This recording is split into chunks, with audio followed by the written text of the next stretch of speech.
Once again, this is the Ghetto Free Press, and we are doing it all for you and your right to know. Listen, please, as we present to you what the South Georgia news media failed to report or even come close to from this public meeting on September the 14th, 2013, on behalf of the young 17-year-old high school student that were found dead, rolled up in a mat, and they say it was an accident. But the second autopsy report says something different. I'm only asking you to check this YouTube channel out to get the rest of the story. Listen, please. Across the street, there's no cross the street in the other parking lot. This is Chandler Watkins. This is the mother. The people came around. They was asking her to tell them more about this story that the South Georgia news media would not publish. They came around her. They showed sympathy and concern, and they stood in amazement, and they couldn't believe what they heard. But be that as it may, we're just here to give you the truth. I don't create the news. I just don't suppress it. Be careful crossing the road. People that were interested in knowing more about their daughter. And these are people that wanted to know more about why this young lady here. Yes, we have the picture out here. The mother is concerned about her daughter. That's the 14-year-old girl, Pine Grove Middle School, handcuffed, charged with a felony. She was not the aggressor. She just defended herself from two other girls who she thought, according to the mother, who she thought, sincerely thought, were her friends. And this was on the last day of school. She was given a 5-day suspension. She also went before 2 judges. She also now must use money that her mother and father must strive to try to get up to try to clear their daughter's name. But listen, please.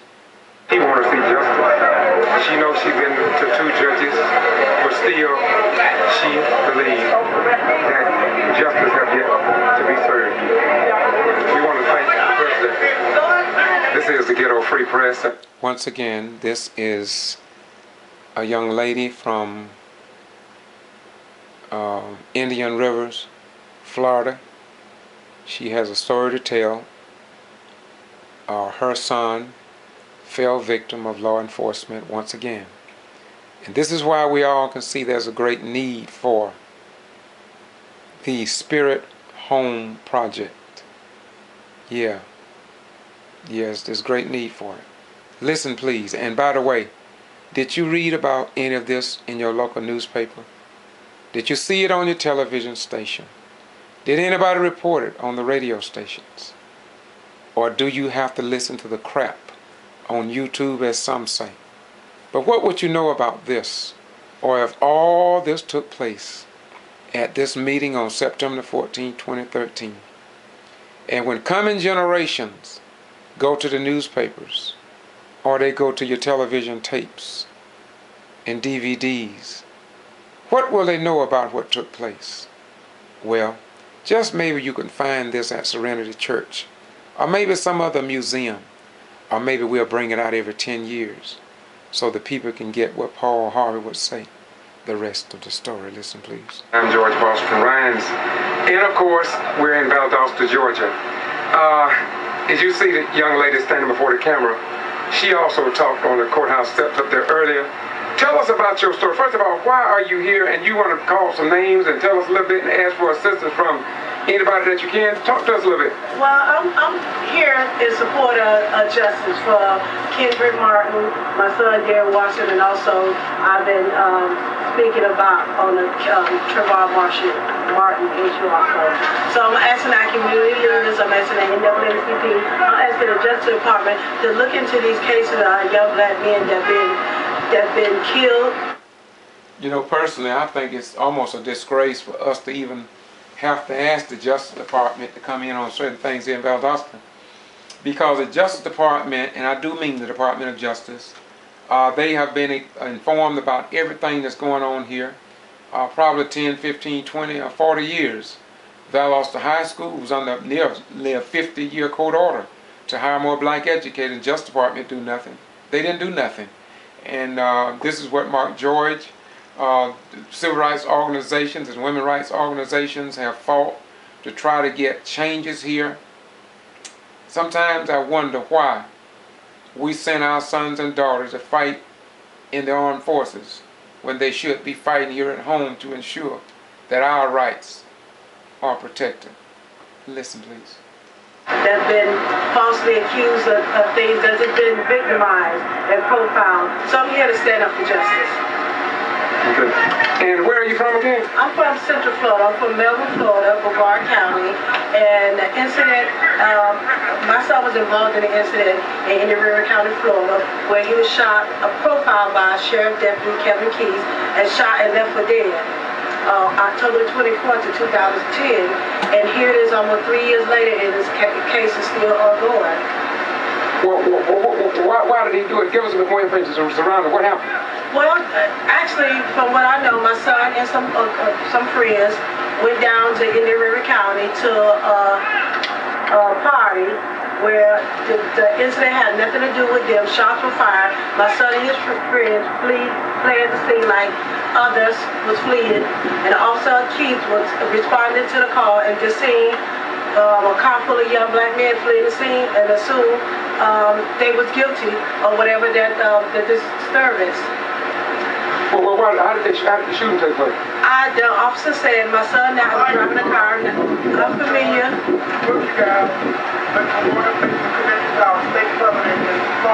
Thank you, sir. Thank you, sir. Good. That was the president of the NAACP, excuse me, of the board, and he was saying that he's going to connect up with them in this issue. Go ahead, I'm sorry. I'm sorry. Yes, my son and his friends fled the scene like everybody else, and as Officer Keys, Deputy Keys, was responding to the scene, he seen a car full of black young men and assumed that's who was doing the disturbance. So he followed the car. My son, who was the driver, I'm familiar with the territory, ended up on a dead-end screen. As he was making a U-turn, Officer Keith stopped his car, got out of his car, holstered his weapon, and opened fire on a couple of... These people drove 6 miles away because they are concerned. Yet we have mothers, fathers, sisters, brothers, people from the Christian, Muslims, Jewish, other communities seem as if though, for whatever reason, I guess that this don't concern them. But I was very happy to see that these people were touched enough to come to Valdosta to show the real patriotism that they have for this nation, and the trust that they have that things can be resolved under our form of government. Listen, please. Teenager hit myself with the second round in the chest. So, what's the status of the case right now? The status of the case is ongoing. Now, my son, no one else in the car was charged with anything. Officer Keys lied and said the reason he opened fire on a car full of young black men is because someone in the car was firing a weapon at him. Well, when FDLE got involved and did their investigation, they found that Officer Keys' story was a lie, that no one in the car, none of the kids in the car had a weapon, and that Officer Keys was in no danger. So he changed the story and said, well, my son came toward him and tried to use a concert weapon. He used that as to justify him open fire on a couple of black teenagers. What about the video cam in the car? Do you have any video footage? We have dash cam on Officer Keys' car where it's clearly showing that Officer Keys at no point in time was in danger. No weapon was found in the car. No gunfire, powder residue, or anything was found on any of the kids in the car. And our dash cam clearly showed that Officer Keys falsified what happened that night and intentionally found on a car full of young black men and profiled them. Is that on YouTube anywhere? Or on Facebook? You can go to, it's on Facebook. You can go to my page. And once again, seem like people in uniform just don't tell the truth.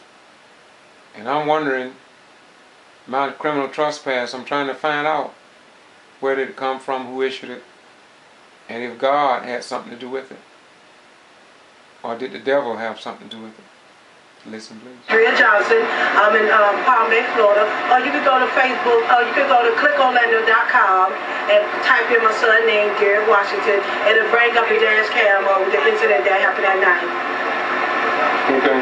So right now, how is the community support for the case? Well, I have, me and my son resides in G.B.R. County. The incident happened in the next county over in Indian River County. My son and I have supported the NAACP in G.B.R. County. We have supported his school, Palm Bay High, which he attended. We got a support of the community there in G.B.R. County. Now, when it comes down to Indian River County, that's a different story. Indian River County, so keen on covering up the officer that I haven't got much support down in Indian River County to really look into the case. My son's case has been postponed 13 times. He's been went in front of the judge 13 times, and 33 times the state asked for a continuation. 13 times. 13 times. Wow. Remind me of the Equipment 10 plus 2. They've been waiting to go to trial over 3 years over in Brooks County for alleged voter fraud under David Miller and President Brad Shealy and the whole Southern Judiciary, I guess. You know, we had better wake up, y'all. That's why they collect more evidence. In 3 years, they haven't got enough evidence to officially charge my son with anything, but he's still now sitting in jail for 17 months waiting on them to officially charge him with anything. So when you heard the young lady from Columbus, Georgia, and from upstate up north say that this is an epidemic across the nation, you undoubtedly take first hand of that, so you really know that this is real, huh? This is real. I never, in my day and age, I never thought that injustice would still be happening to our young black men today. But seeing this firsthand, this is real, and we need our community leaders, we need our community to stand up and stand up for justice, stand up for right in our community, take part and effort in these young men's life, and be active in our community. Okay, one other thing, close, I'm going to ask you another question. How is the pastor supporting you down there? You get a lot of religious community down there? Goodness. I hate to say this, but, and it's sad to say, since this happened 2 years ago, I wrote 46 different churches in my community of G.B.R. County and in Indian River County, asking them to please listen to me, hear my story, stand behind me, and I have not got response for now. One pastor said, come and address my congregation, let them hear my story. And it saddens me to know that the Pastor Association in G.B.R. County and Indian River County, so and keen, all they want to be involved in what they can benefit from. But when it comes down to helping the young youth in their community, they want to get their hands dirty. What about the press news release down there? How's the newspaper receiving you? Well, I have got a support from my news channel 6, WKMG, investigative reporter Mike Hopefield did a great story. I have got press from the Black Ebony News down in G.B.R. County, and do have a support a lot of media in G.B.R. County, but they wanted me to, they standing back and want something new to bring to the table when it comes down to my son's story. They also waiting to hear what's next when it comes down to my story. But next month, I'll make 3 years since this incident happened with my son. And my son, we still standing and waiting for justice in his case. And so you drove all the way up here today to be a part of this. How many miles approximately is it down there? Because I may come down there and get some footage. Well, you need to. You need to come to our community. You need to let me show you around our community. Introduce you to the people that did help me. Right. The people that did listen to me. As in our local NAACP president, Mr. Robert Johnson. He's been there firsthand from the beginning.